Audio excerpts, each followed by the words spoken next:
Hello, I am Tristan. I'm from shiftrearrange.com and I'm working with srihariyoga.com, and I wanted to talk to you guys about why you're not breathing right and what you can do to fix it. So what we do in the West is we breathe through the chest, right? We expand and open the chest, we puff it out, we make it look all puffy, and then when we exhale, we collapse the chest in. And that's the wrong way to breathe, and here's why. When you breathe, you want to breathe and push your belly out, right? So no vanity, just push your belly out like a big Buddha, right? Let your diaphragm drop. That fills the air in the bottom of the lungs.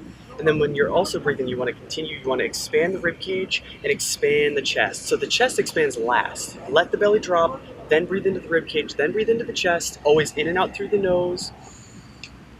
And then when you exhale, collapse the chest first, then the rib cage, and then the belly.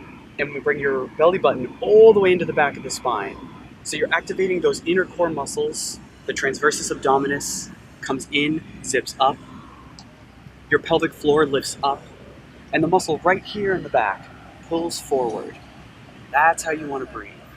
Okay? So quick review, always in and out through the nose. It cleanses the air, it filters it, it sets it to the right temperature and humidity for the lungs. Push the belly out, inhale, then breathe into the rib cage, then breathe into the chest.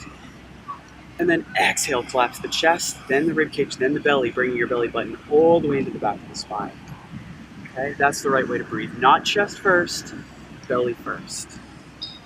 Thank you very much.